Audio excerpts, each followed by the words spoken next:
Hello and welcome to the i3 podcast, Conversations with Institutional Investors. My name is Wouter Klein and I'm the editorial director for the Investment Innovation Institute. For more information about our educational forums for institutional investors, please visit our website at www.i3-invest.com. That's the letter I and the number 3-invest.com. There, you can also subscribe to our complimentary newsletter i3 Insights, in which we discuss investment strategy and asset allocation questions with asset owners from around the world. Now, as you all know, we love our disclaimers in this industry, so here's ours. This recording is for educational purposes only. It does not constitute financial advice and is intended for institutional and wholesale investors only. Please enjoy the show.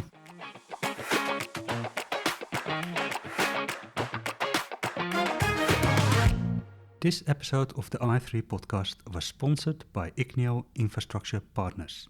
As such, the sponsor may make suggestions for topics, but the final control over the podcast remains with the Investment Innovation Institute. Welcome to episode 116 of the i3 podcast, Conversations with Institutional Investors. In this episode, I'm speaking with Danny Latham, who is partner and head of Australia and New Zealand for Igneo Infrastructure Partners, a manager that's owned by First Sentier Group. Danny and I are discussing the new wave of infrastructure assets, also referred to as Infrastructure 2.0. What is this, and how does it fit in with an existing portfolio of assets? Are they riskier than traditional core assets, and what's their return profile? We take a look at assets such as waste to energy in the UK, where Amazon just bought a plot next to Igneo's plant. We will discuss gas as a longer-term transition asset, and the national security aspects of it. And finally, we talk about capturing and repurposing wastewater and, of course, AI. Please enjoy the show. Danny, welcome to the show. Thank you very much. So tell me a little bit about your background before we get into all the details of the deals and the pipes and everything. Why investing and why particular infrastructure? Sure. So thank you. Thank you for the opportunity to be here. So in some respects, sort of my journey to infrastructure really started with, my first exposure to the investment industry was more in mortgage securitisation. Okay. So back in the the early 90s. So been around a little while.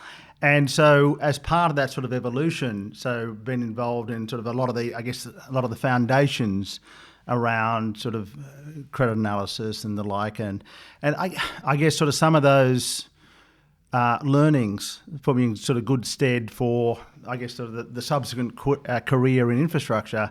And I guess sort of some of those principles around, if you like, the 4 C's of lending. The 4 C's? The 4 C's, yeah. So capacity, capital, collateral, and character.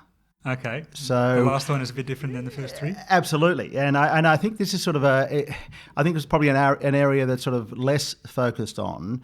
But when it comes to investing, whether it be in the public markets or the private markets, we are still fundamentally a people business. Yep. And so as part of that people business, character becomes important. Right. So who are you dealing with?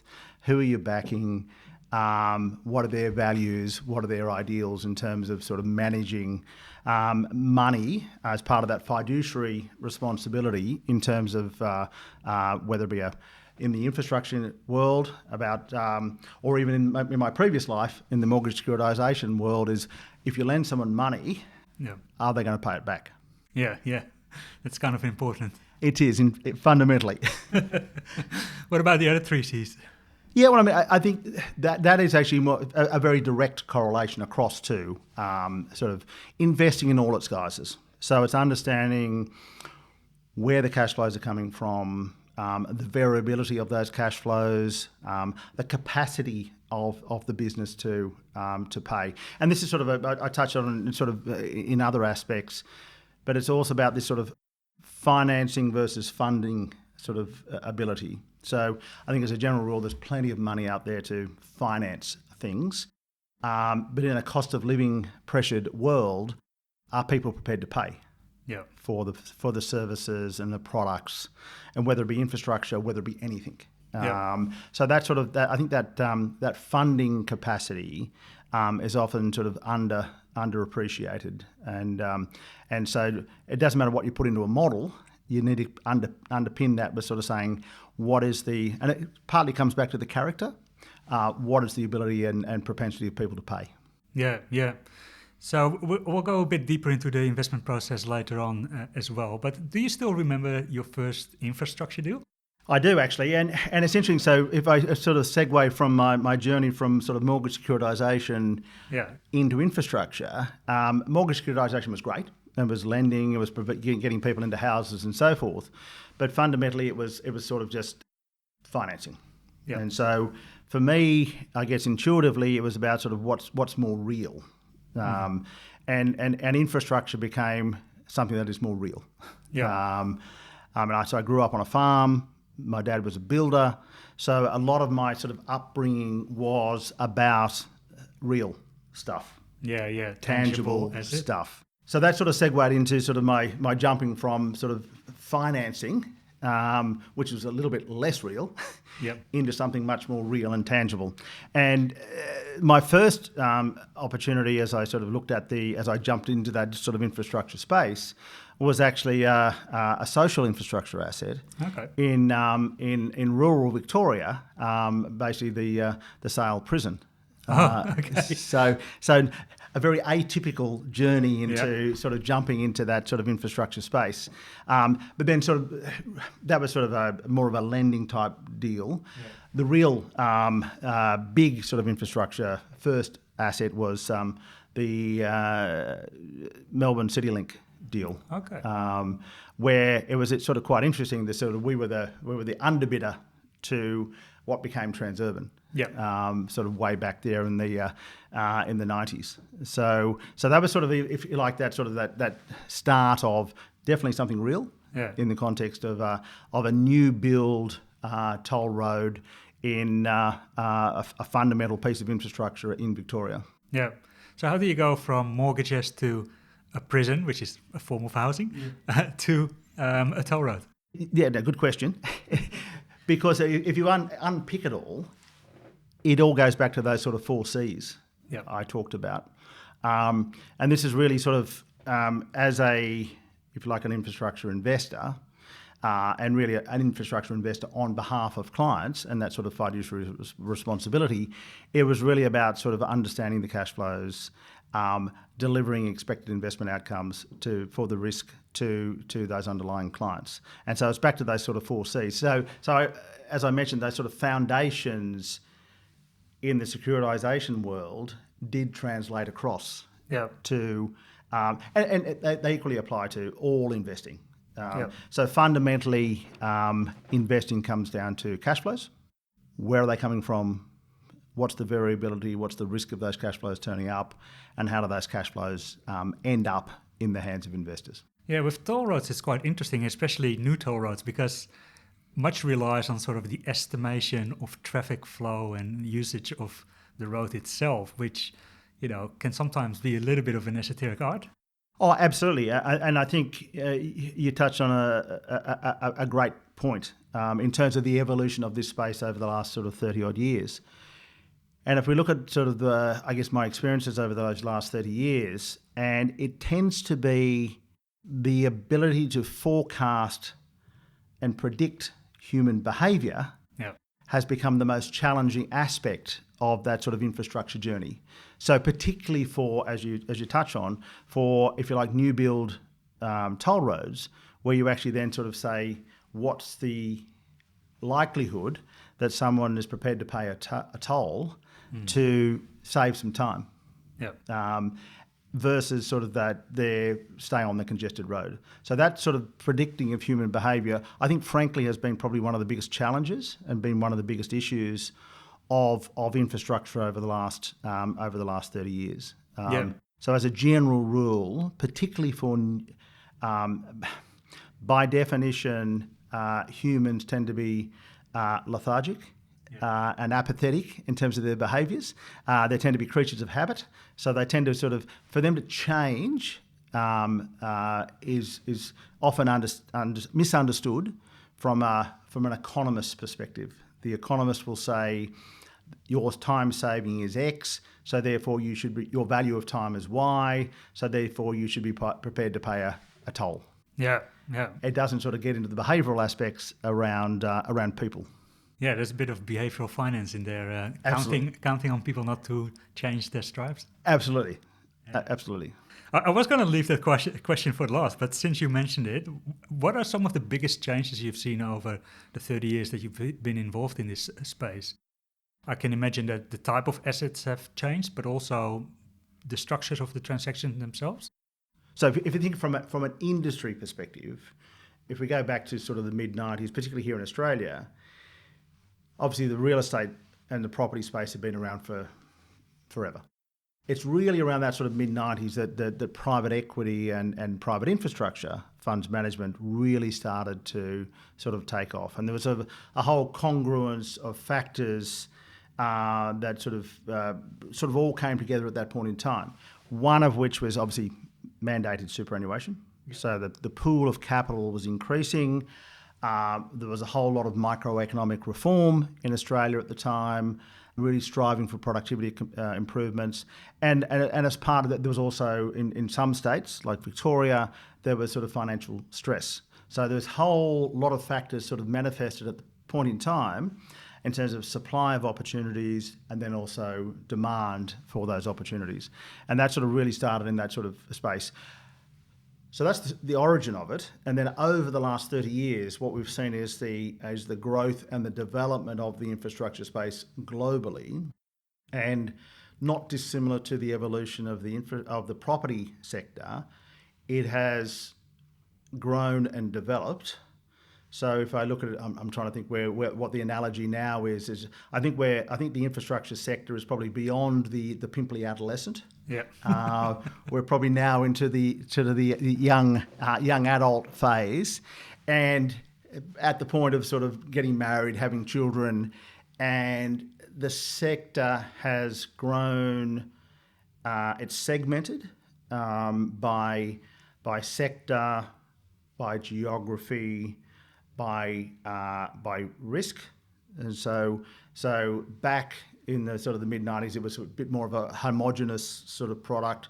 It's now grown and developed. And so from an investor perspective, there's much greater choice in terms of the number of players, the number of managers, the number of strategies.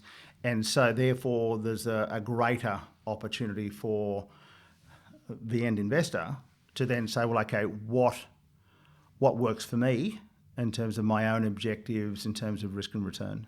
So I think that's probably the main, it's that evolution in terms of diversity of options.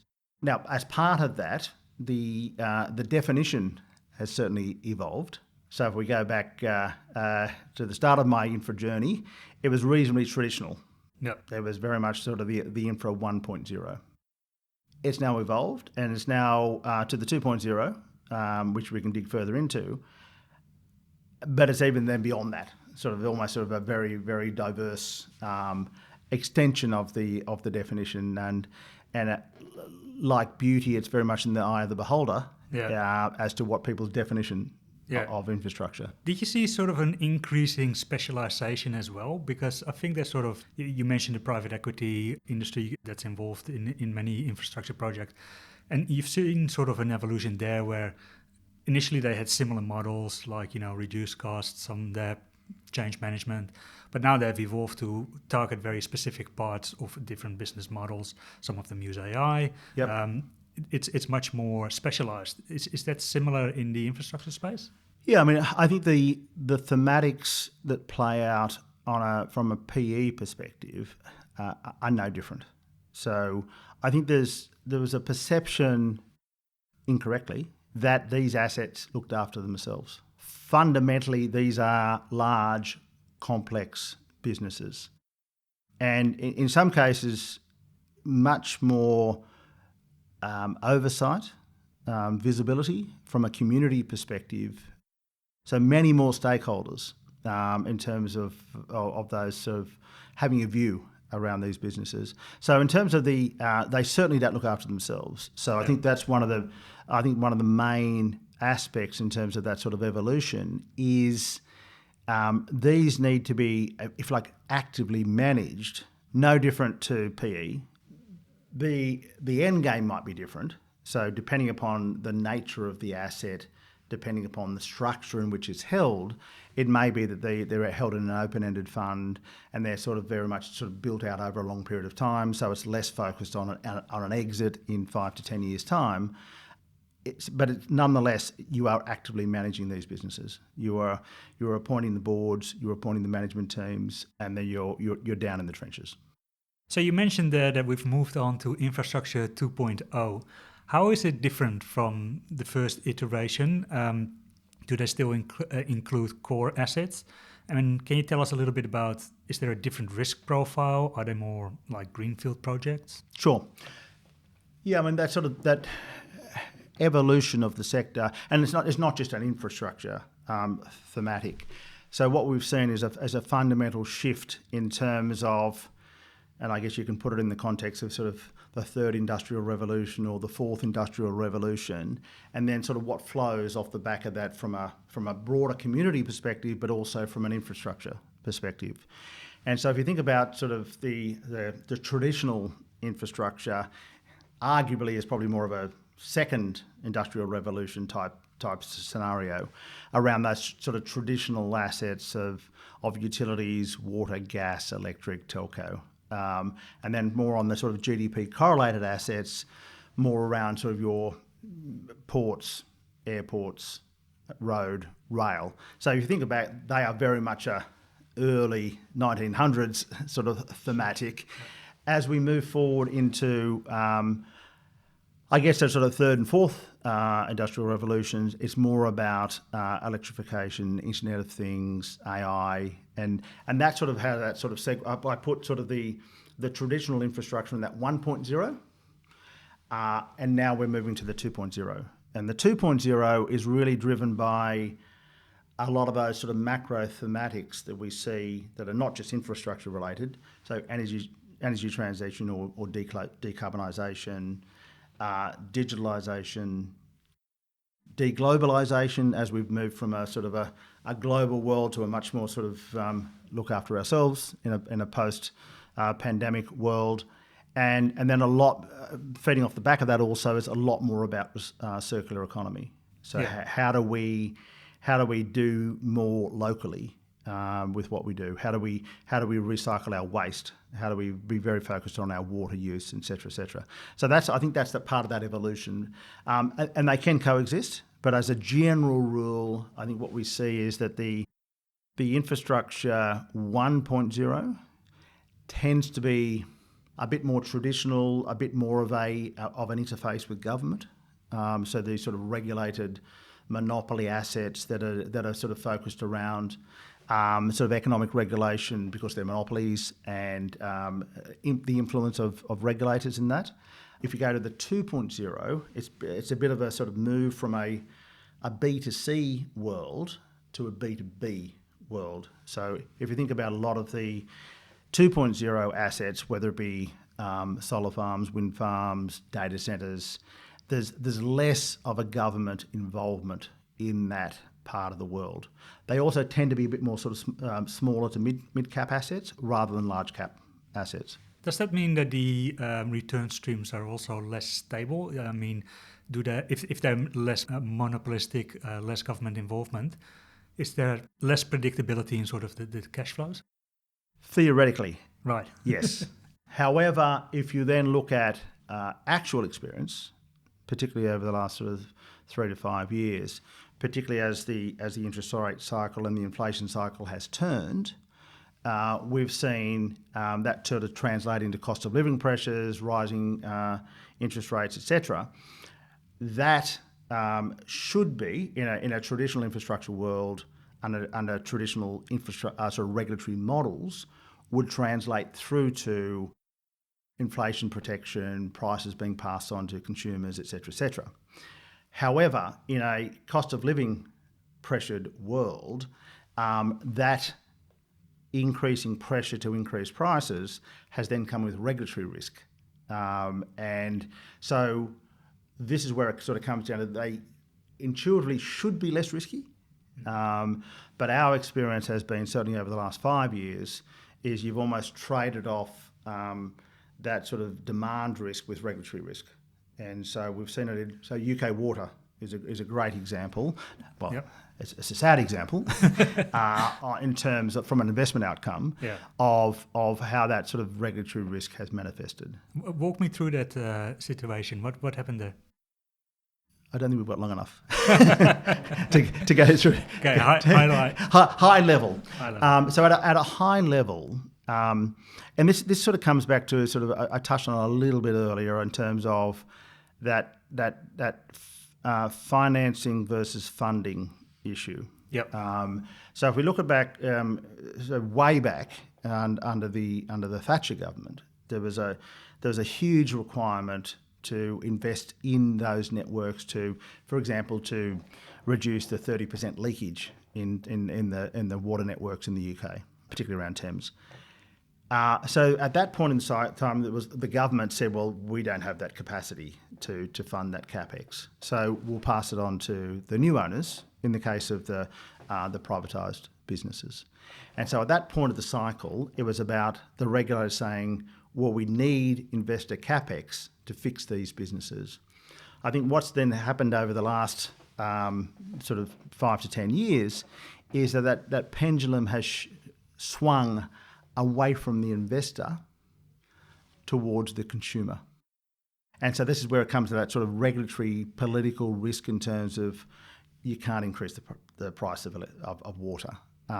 So the businesses then get sort of squeezed because their cost pressures are increasing, their requirements to deliver service standards are increasing, their ability to deliver those is being constrained because they haven't been able to increase prices. And so that's where that sort of crunch became. So there was that pendulum shift. And so from an Igneo perspective, we've been sort of very deliberate. And if I go back to those 4 Cs, it sort of comes back to sort of a capacity and a willingness to pay for the service provided. And so we very deliberately have moved more to that sort of B2C environment, B2B, I apologise, B2B environment away from that B2C, and that sort of dealing with customers who are willing to pay, value the service, and generally it tends to be more in that 2.0 space rather than the 1.0 space. Yeah. You mentioned there that part of the 2.0 infrastructure, there's decarbonisation and digitalisation. Those tend to be projects that probably still need to be built, greenfield projects. Does that raise the risk level? And if you look at those type of assets and you look at it from a portfolio construction perspective, and so you have an existing portfolio of traditional core infrastructure assets, how do you blend that with this new type of assets? It's probably partly symptomatic of the evolution of the sector. And so even if you sort of look here in an Australian context, particularly for the super funds, as it moves to that Your Future, Your Super benchmarks and the MSCI benchmark, that has tended to sort of focus probably more towards the 2.0 than the 1.0 assets, because it's pushing the market to pursue higher returns. Yeah, I think the benchmark used in Your Future, Your Super is quite aggressive, isn't it? And it's an odd benchmark, right? Insofar it's most indexes you would think that you can replicate. In the case of that benchmark, it actually is taking the from all the various funds that contribute to the performance, over a quarter, the benchmark actually takes the median performance of the fund on a quarter-by-quarter basis. Okay. So it's difficult to replicate unless you buy the whole market. Yeah. And so from that perspective, it's a bit of an oddity. So I sort of moved away. Initially, it was sort of more sort of NAV weighted, and then sort of saying, well, that got a little bit distorted depending on the size of the contributors to the benchmark. So I think it's not perfect, but that has certainly changed behaviour. So are people taking more risk because of the benchmark? Yes, we're seeing that. Yes. So it may turn out to be sort of unintended consequences from a end game perspective, because I think from a super fund perspective, they're solving for a liability profile that needs to be paid out in 10, 20 years' time. So to have that sort of volatility in the short term, I don't think is great, but far be it for me to sort of talk about sort of what government policy is in terms of sort of the Australian super system. But I can sort of comment in terms of what I've observed from a behaviour perspective, and that behaviour is for investors to seek higher returns. Yeah. So that tends to sort of suggest more towards the 2.0 than the 1.0 assets. Now, that also translates into probably a segment of the market where, one, there's the most opportunity, and two, on the back of that, the most capital that's needed. And so that 2.0, I think, as I talked about, is energy transition, is digitalisation, is that sort of transport and logistics and that circular economy. If we look at that sort of just sheer demand for capital, that's enormous. If we look at a transaction in that energy transition space, you've mentioned Atmos Renewables as a good example of your investment strategy. So that's a renewable platform of 9 operational wind farms. Yep. So in 3 different states, so it clearly plays into the whole energy transition space. But what makes it a prime example of how you invest? Yeah, I think it goes back to the sort of thematic I touched on earlier about sort of the growth and evolution and maturity of the sector. So we've certainly invested in sort of many large cap opportunities over the last 20, 30 years. But fundamentally, Igneo as a business is very much a sort of a global mid-market specialist. And what we looked at in that space is sort of we looked to deliver, we're an active manager, so we look to deliver alpha to our investors. And that alpha can come from 2 aspects. One, increasing earnings, or reducing risk. And a key plank of that strategy or that philosophy is really that buy to build. And that's really where Atmos comes in. So as a value investor, we see that building these businesses is where we see the best value. And so we very deliberately have moved away from the large cap part of the market and very much into the mid-market, where we see more opportunities, a greater ability to do bolt-ons and bilateral deals. I mean, every manager will talk about their utopian outcome of the number of bilateral deals and proprietary deals. And to be fair, I mean, Atmos is a great example of that philosophy, really, that we've put into action. So we built a business over the last 5 years. And part of that is really a combination. This sort of comes back to the character point at an asset level as well. We've actually combined hard assets with soft assets, and that's sort of physical assets with people, and we built that over that time. So if we look at that journey over the last 5 years, we've initially acquired a brownfield operating wind farm. That original was a project. It was an asset. The O&M for that asset was outsourced to another party. Now, from our perspective, my comment about we need to put the 2 together. And so over that journey, over the last number of years, we then built out a management team. In the first instance, the corporate infrastructure around that business, then an O&M capability. We then insourced and reconnected the people and the assets, and brought that under the one house. And then we looked to do further bolt-ons, and some of those bolt-ons that came with some of the people we bought with those assets came with a development capability. So fast forward to today, so Atmos is now a top 5 renewables player in the Australian market.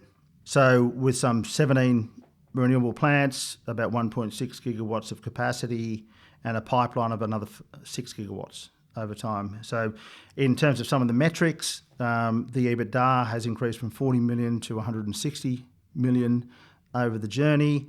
Over $1 billion of follow-on equity has been invested in 7 bolt-on transactions. And on that value creation thematic, this is sort of, as I said, as a value investor, that's what we're seeking to deliver to our investors, at least 100 basis points of value creation on that strategy. Yeah. So why was it important to bring the operations and management back inside the business? Is that partly to do those bolt-on acquisitions, or is it governance? What makes it important? Both. Yeah. It is about control. So if I look at the evolution of Igneo as a business over our full journey, there's almost 2 stages of our evolution. From 94 to 2007 was much more of a passive approach around our involvement with these assets. From 2007, and this is really driven on the back of our real estate business at the time, which was very much an active, hands-on management of shopping centres and office buildings and so forth. So that philosophy translated from the real estate business across to the infrastructure business. So from 2007 to today, increasingly, we've always been an active manager from 2007 onwards. The stakes we take in the assets has really increased to from today, our focus is on 50 to 100% of a business. So we are very much driving the bus in terms of that. Now, so that's at a Igneo level. At an asset level, it's the same philosophy. So you want to have there's a huge value of incumbency in this sector. So, and Atmos is a great example of that, where if there's a new brownfield opportunity that comes into the market, and put it in context, these will be smaller deals, mid-market, small cap deals. Most of the big guys won't get out of bed for. Yeah. So that gives the opportunity to do it on a bilateral basis. Because the track record of Atmos and Igneo has been so effective in doing those sort of bolt-on strategies, we then become the go-to contact because people know we can transact. Yeah. So do you have certain targets for like margin increase of earnings, of revenues? Is there sort of a minimum that you're trying to achieve in every transaction? There is. I mean, there's always a base case return. When we look at our original underwriting case, when we look at an asset, there's a minimum return. So if you look at it across the broader portfolio at the moment, that sort of return profile at an asset level is above 11% return per annum. What we're finding, as I touched on, is that, and Atmos is a great example, the bolt-ons that we're doing tend to be at least 100 to 200 basis points better than that. And that's really, and I think this is where sort of that mid-market versus large cap thesis comes out. We're seeing better value in the mid-market space, and that value manifests itself in 3 ways. And it's not rocket science. It is buying well, more levers in terms of how you manage these assets, and then potentially how you exit them over time.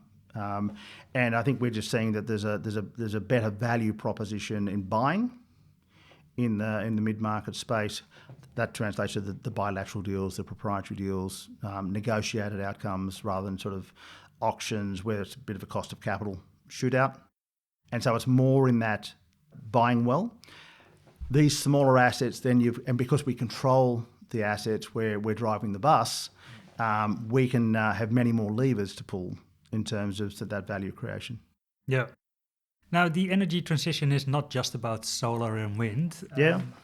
What do you look at as some of the potential blind spots that others might have missed in this transaction? I think you own a gas network, for instance, Claris, but you also have been looking at hydrogen, as I understand it. Are there any sort of hidden gems in this transition? I think the main sort of comment is to say that there has historically been a bit of a tendency to look at sort of each of these sort of segments on a silo basis.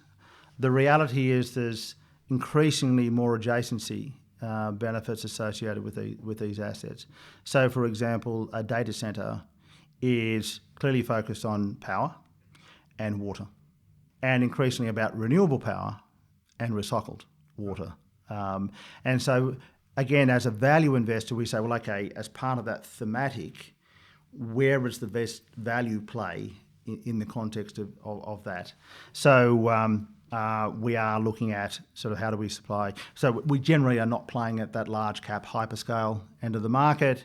That tends to be, if we look sort of at various points of the cycle, different assets or different sectors in different geographies offer different value or are more frothy than at other points of the cycle.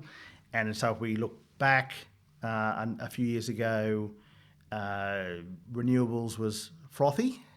Large hyperscale data centers today is probably more frothy. There's a lot of interest there than other parts of the market, and obviously it's an enormous thematic in terms of that the AI boom and the data centers to support that. We are sort of very again come back to sort of those 4 C's. We're very cash flow focused, and how deliverable are those cash flows? How near term are those cash flows? And so we have very much a propensity to focus on nearer term cash flows and not paying away the future. Yeah. And so we are seeing aspects of the market. Don't want to give too much away. We are starting to see sort of aspects of the market where we can see sort of that adjacency benefit. If we look at sort of globally, there's a lot of focus around renewables. There's a lot of focus about just sort of fundamentals of power consumption and power demand. And so if you look at sort of here in Australia, the electricity consumption, I should say, not energy, electricity consumption is looking to double over the course of so AEMO, the market operator, has come out and said doubling of capacity over the course of the next sort of now to 2050. So where is that power going to come from? And that's becoming sort of a key issue. And this is an issue globally about almost in some jurisdictions, the potential sort of conflict between energy transition, decarbonisation, and reliability of supply and reliability and affordability of energy to support growth. And that's really one of the big, huge thematics that's playing out globally. We've seen more recently the US go a different path, potentially to the rest of the world. But here in Australia, Europe is very much on that sort of energy transition story. But we also need to be cognizant that power needs to be reliable, it needs to be affordable. So in that discussion, where do you see the role of gas? Because some people say it's a fossil fuel, people say it's a transition asset. I think, from what I understand, you take a more pragmatic approach. You're looking at improvements rather than sort of exclusions. But what's your philosophy around that? Absolutely. So our view on natural gas, it does have a long-term role as part of as a transition fuel in the net zero journey. It'll remain a critical part, particularly here in Australia, of the energy mix. And increasingly there's a focus on things like energy security. So again, if you look at sort of the AEMO's sort of 25-year roadmap, I think what's not terribly well understood, that they've actually forecasted that the power coming from gas generation is actually increasing forecast to increase from 11.5 gigawatts today. It's actually increasing to 15 gigawatts in 2050. Now, on the flip side, so in that environment where electricity consumption is doubling, we're actually seeing a 6-fold increase in grid scale renewables, so wind and solar, and an enormous increase in battery and storage capacity. So it's part of the problem, but it is fundamentally part of the solution as well, to provide that certainty of the light staying on So fundamentally, to bring the community along in terms of this transition journey, the power needs to stay on. Yeah. And I think gas is a particularly good example of where it ties back in with national security, because we've seen in Europe where large parts were not fully dependent, but to a degree dependent on gas coming from Russia. And there was a bit of a scramble when that came into jeopardy. Has that changed the nature of the projects that are coming up? It has, and you raise a good point in the context of the perception around decarbonisation, particularly in Europe. And so if you look at sort of that sort of evolution, even pre-Ukraine, sort of more so, say, in places like Germany post-Fukushima.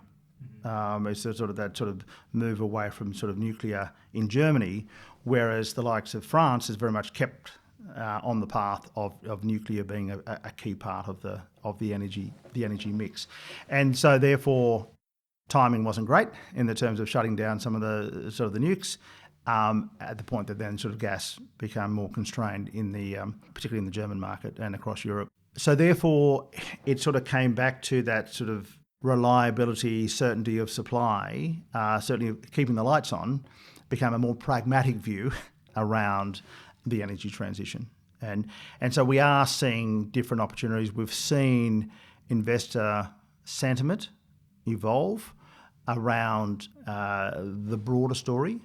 And I think one of the things that's become a little bit more holistic is sort of what's the broader game around abatement in the first instance, but if you can't abate all of the emissions, where do you then go in terms of carbon capture and so forth? And we're starting to see that and obviously Ken Henry came out recently, and sort of it was a very interesting sort of pivot in terms of how he sort of moved away from productivity, but moving to things like environment and regulation and environmental approvals and so forth.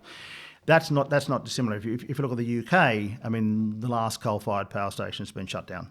Yeah. In fact, one of the assets we've acquired in the UK is actually a waste-to-energy plant, which is actually located on an old coal-fired power station site. Repurposed.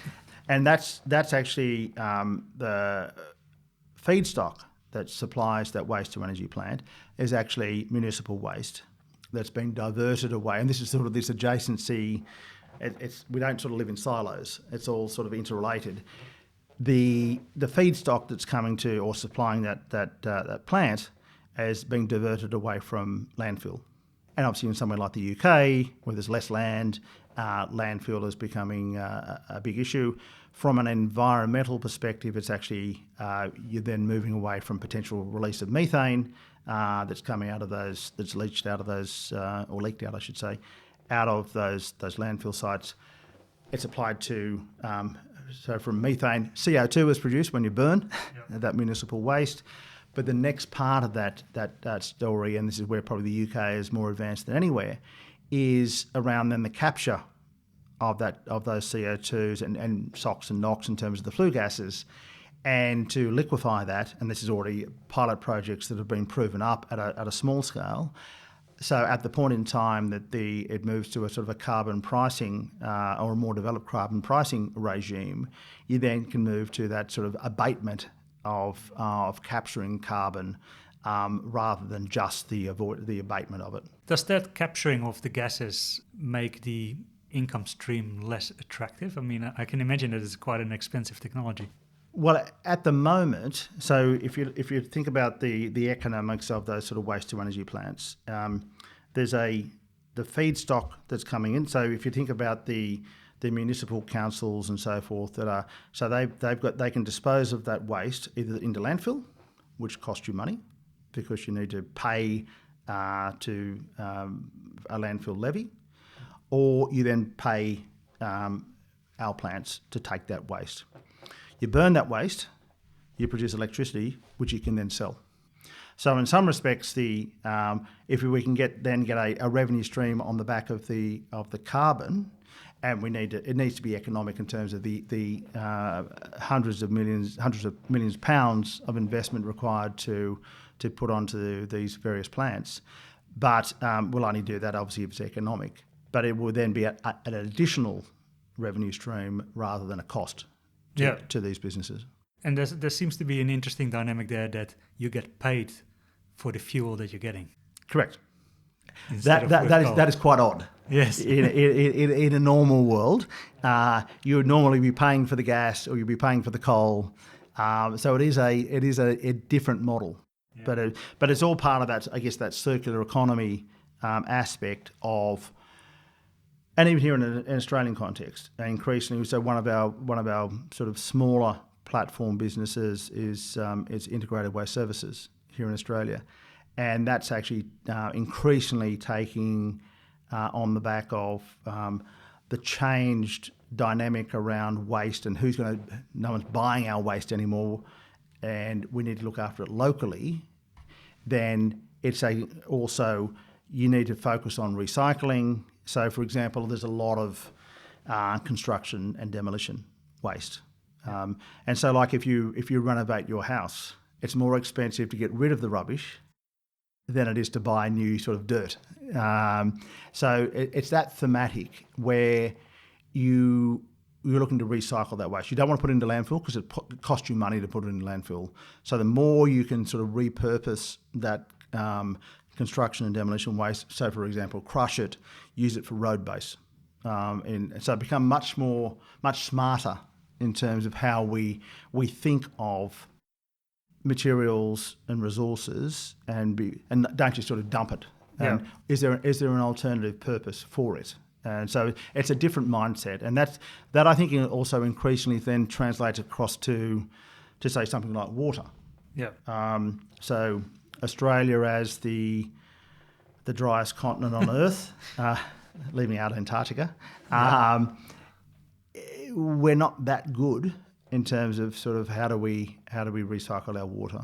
And so even here in Sydney, a lot of the water that comes through our networks ends up in the ocean. Yeah. One of our businesses down in Adelaide, so rather than pumping that water out into the ocean, which is sort of waste, why not repurpose it? So actually we use it to actually irrigate the McLaren Vale wine region. Yeah. So use it for a much more noble purpose. Indeed. For wine production. Just to come back to that example of a burning waste for energy. Yeah. I could imagine that when you run a coal plant, you sort of know what the yield is you're getting from burning coal, but waste, I could imagine, can be more variable in terms of how much energy you produce from it. How do you predict that? No, absolutely. So I mean, depending on the sort of the calorific value of the plant, of the feedstock that comes in, but generally there are prescribed specifications for that feedstock that comes into the plant, and so that's sort of monitored, and that sort of then you can have a within sort of thresholds. A reasonable level of predictability around the calorific value and how that translates into energy production. Right, so it's not that on a Monday you get 50% less than on a Tuesday. Yeah, I mean there might be sort of events that sort of change sort of the mix of. So is there an FA Cup final at Wembley? But generally it's reasonably constant. Yeah. Okay. No, because I mean it's one of the characteristics of infrastructure that you have a sort of predictable, stable income stream. So I could imagine that you want to have clear measurements around that, what you produce every quarter. Correct. No, absolutely. So this is infrastructure, as you say, has been, and as it should be, it's been sold, and it's also delivered over the last 20 or 30 years as that stable, predictable asset class that has been and ridden through a lot's happened in the last 20 or 30 years, whether it be sort of the COVIDs or the financial crises, or here in Australia sort of the Asian crises and so forth, with things like sort of our ownership of Brisbane Airport. And I think what the infrastructure, in my view, the infrastructure sector has proven itself to delivering. In that, I mean, I think some of the lessons learnt, probably more as a lead into the financial crisis, were around things like capital structure, And so don't sort of over-lever these assets and try and dress them up into be something that they're not. Keep the fundamental characteristics of the asset and don't distort it through the capital structure. So predictable, inflation-protected, high yield, and generally the sector has delivered that over the last 20 years. You mentioned earlier data centers. It's been very popular. As you said, it might be getting into frothy territory.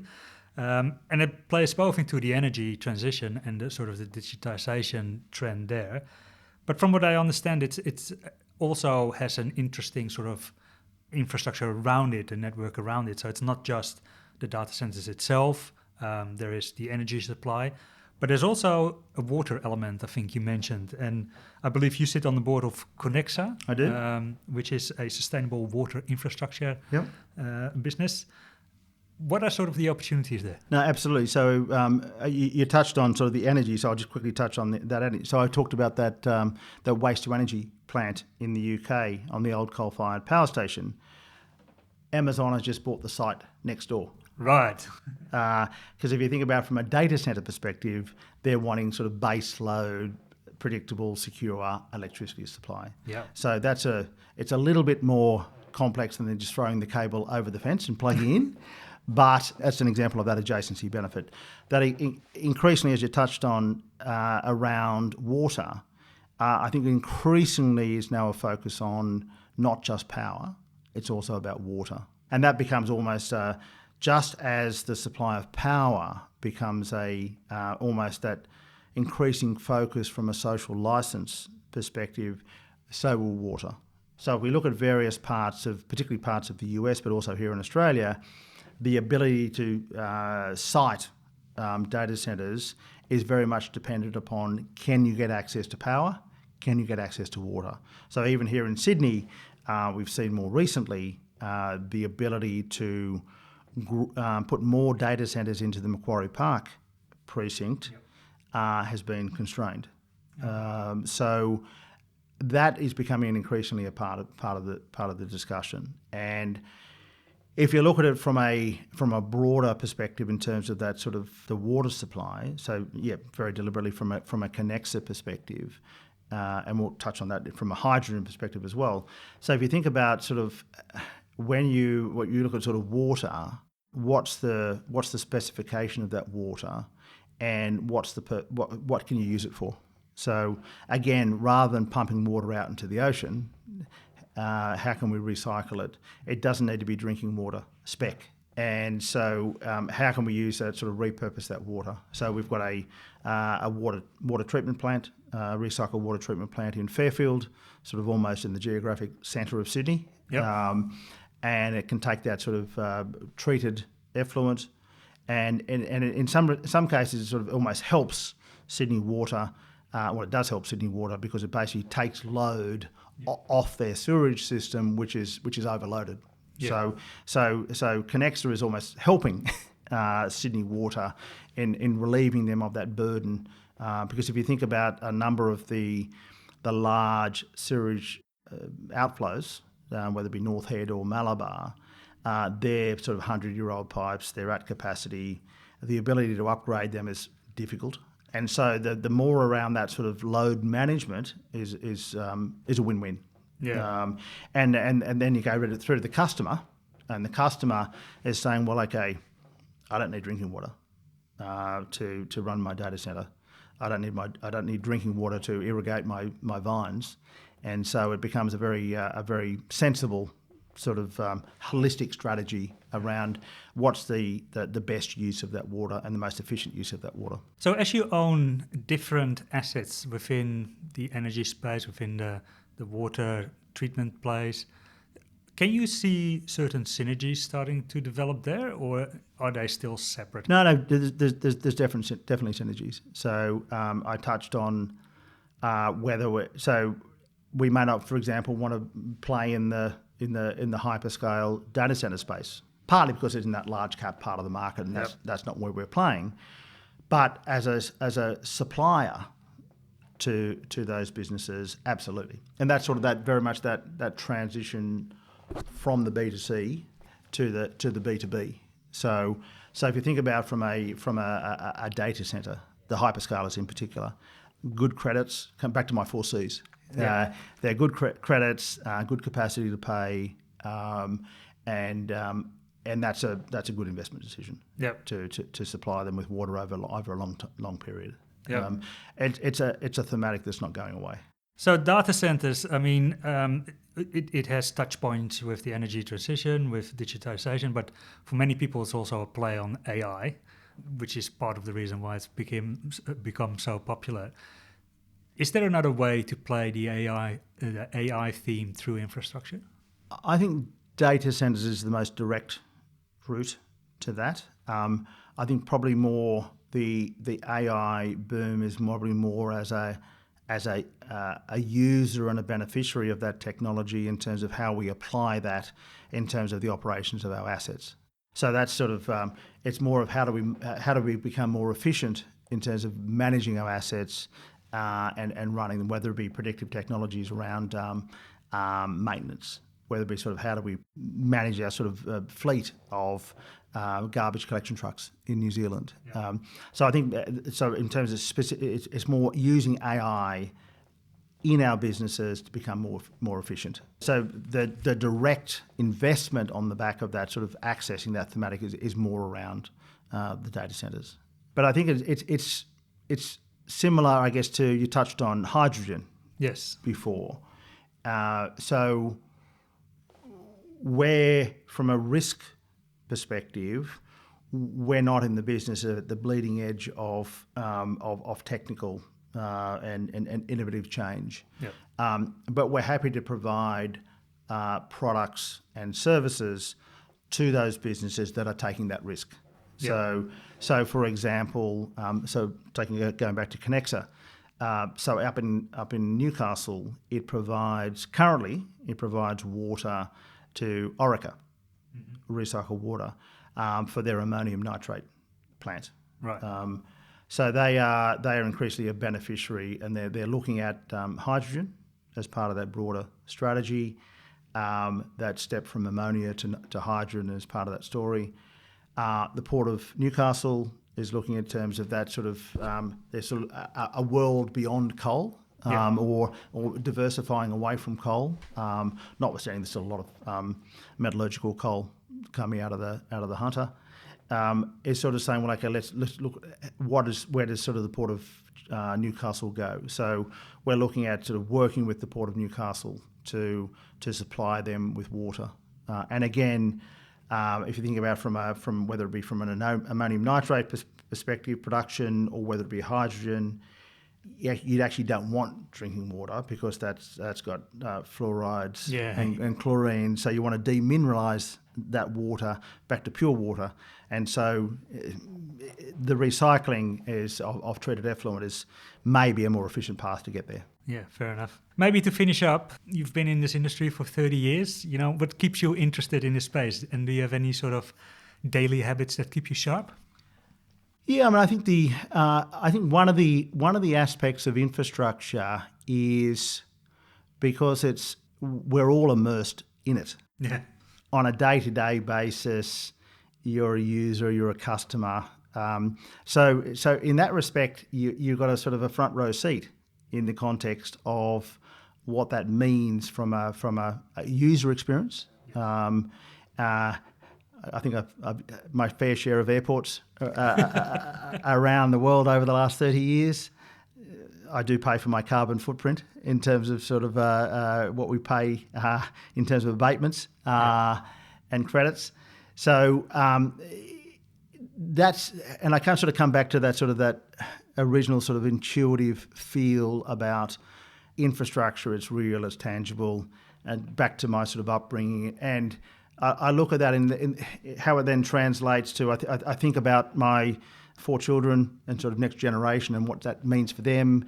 Can I make a difference in terms of the world that I leave behind? And so all of those aspects sort of keep me pretty focused on not only the today for our investors, but it's almost that dual benefit of delivering for our investors, but also leaving a better world for my children and others.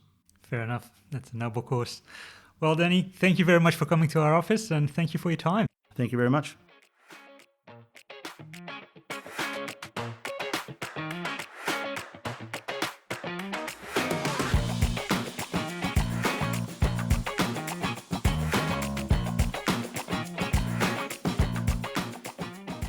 Thank you for listening to the i3 podcast. For more information, please visit our website at www.i3, that's the letter I, the number 3, -invest.com. And don't forget to like, subscribe and review. Thank you very much.